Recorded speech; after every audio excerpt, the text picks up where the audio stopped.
Domicile एक ऐसा कागज जो आपको यह बताएगा कि आप किस राज्य से बिलोंग करते हो, और यही कागज के लिए पूरे बिहार में बहुत बड़ी राजनीति और उसी तरह से बहुत बड़ा आंदोलन भी शुरू है।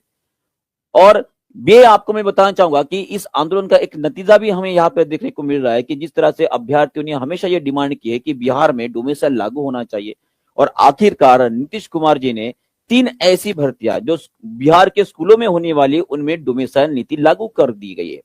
और उसी तरह से मैं आपको बताना चाहूंगा कि टीआरई 4.0 में भी क्या ये लागू होने वाली है, क्या है पूरे डिटेल में हम पूरी खबर और पूरे मुद्दों पर चर्चा करने वाले हैं। और उसके साथ आपको मैं ऑफिशियल जो लेटर निकाला गया है जहां पर डोमिसाइल की नीति के बारे में बात की गई है वो भी जो है मैं आपके साथ डिस्कस करूंगा। तो आखिर तक बने रहेगा, क्योंकि ये कोई न्यूज नहीं, आपके भविष्य का सवाल है। तो आखिर तक बने रहेगा। ऐसी कौन कौन सी एग्जामिनेशन है जिसके बारे में इसमें लिखा गया, मैं आपको बताना चाहूंगा कि यहाँ पे क्या लिखा है। देखिए, विद्यालय में पुस्तकालय अध्यक्ष, लिपिक और परिचारी बहाल होंगे, नियमावली मंजूर। और उसी तरह से बिहार के स्कूलों की इन 3 भर्तियों में डोमिसाइल नीति लागू कर दी गई है। ठीक है, और ये पूरी की पूरी मीटिंग जो है कोई मंत्री के इसमें नहीं जी, ये सीधे सीधे हमारे बिहार के जो मुख्यमंत्री है नीतीश कुमार जी, उन्हीं के अध्यक्षता के अंदर जो है मंगलवार को एक देर रात में एक मीटिंग ली गई है, जिसमें यह बोला गया है कि इस राज्य परिषद की बैठक में इन प्रस्ताव को हरी झंडी मिल गई है और इन नियुक्तों में डोमिसाइल नीति का भी पालन किया जाएगा। माने कि इन पहले 3 एग्जामिनेशन रहेंगी जहां पे डोमिसाइल नीति को लागू किया गया है, और उसके साथ साथ क्या ये टीआरई 4.0 में भी लागू होगा ये भी मैं आपको बताऊंगा। पर उसके पहले सबसे पहले इनकी इंफॉर्मेशन थोड़ी सी जान लेते।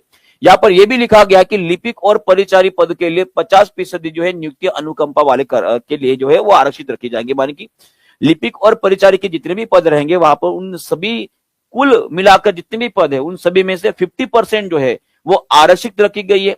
किनके लिए? जो अनुकंपा वाले अभ्यर्थी है। ठीक है जी, तो ऑब्वियसली वो जायज भी है क्योंकि लगभग 3-4 सालों से जो है वो राह देख रहे हैं और इसी के लिए जो है उनके लिए इतनी ज्यादा जो है वहां पे आरक्षण दिया गया है। ठीक है, ये पूरी की पूरी बात है। और उसके साथ साथ में आपको ऑफिशियल डेटा भी बताना चाहूंगा कि ऑफिशियली जो एक लेटर निकल के आ रहा है, यहां पर देखो, आप देख सकते हो कि यहाँ पे क्या लिखा गया है। देखिए, ऑफिशियल लेटर है, ये तो हमारे पास आ गया है। ये आपको मैं बताना चाहूंगा कि सीधा सीधा शिक्षा विभाग बिहार से निकला हुआ लेटर है, जहां पर ये लिखा गया कि जो है बिहार विद्यालय पुस्तकालयाध्यक्ष नियमावली 2025, और इसका विस्तार पूरे बिहार में होगा, राजपत्र में प्रकाशित होने की तिथि से प्रवृत्त होगी। ठीक है, और इसके साथ इसकी जो एलिजिबिलिटी यहाँ पर लिखी गई है, आप साफ तौर पर यहाँ पर देख पाते हो कि संवर्ग की संरचना, मूल उसके बारे में बताया गया है, और नियुक्ति की प्रक्रिया क्या है। देखो यहाँ पर सभी लोग को एक बार हाईलाइट करके बताना चाहूंगा। देखो यहाँ पर क्या लिखा है, भारत का नागरिक एवं बिहार का निवासी हो। सीधी सीधी बात है, तो यहां से हमें यह पता लग गया है, ऑफिशियली भी मैं आपको बता दिया हूं कि जी हाँ, बिहार में ऑफिशियली इन 3 एग्जामिनेशंस के लिए जो है डोमिसाइल लागू हो चुका है।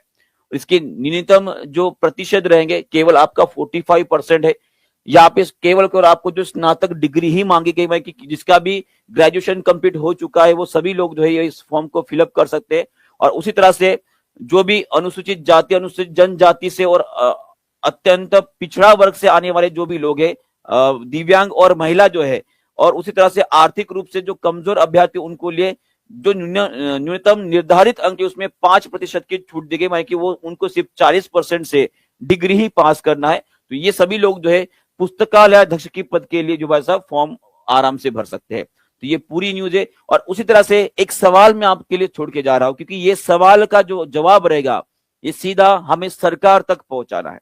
तो सभी लोगों के लिए सवाल रहेगा, क्या टीआरई 4.0 में भी क्या ये डोमिसाइल नीति लागू होगी? आपको क्या लगता है, आपके क्या विचार है? तो एक ईमानदारी से कमेंट करके रख देंगे, क्योंकि ये कमेंट जो है ऑब्वियसली सरकार तक पहुंचेगा। और हमारा एक माध्यम, हमारा जो टीचिंग परीक्षा प्लेटफॉर्म है, ये सबसे बड़ा माध्यम है कि किसी भी न्यूज को वहां तक पहुंचाने के लिए। तो सभी लोग जो है सबसे पहले टीचिंग परीक्षा को सब्सक्राइब कर लेंगे, और इसके ऊपर अपडेट आएंगे, जरूर आएंगे। तो उसको जानने के लिए इसको सब्सक्राइब करके नोटिफिकेशन बेल आइकन जो है जरूर दबाकर रख दीजिएगा। ठीक है जी, तो मिलते हैं अगली अपडेट में। आपको ये कमेंट करना है, क्या बीपीएससी टीआरई 4.0 में भी क्या डोमिसाइल नीति लागू होगी? आपके विचार क्या है? Comment box is most important source to convey our message to the those peoples who are controlling our examination. तो मिलते हैं अगले अपडेट पे, सब्सक्राइब जरूर कर लीजिएगा। ठीक है, थैंक यू वेरी मच।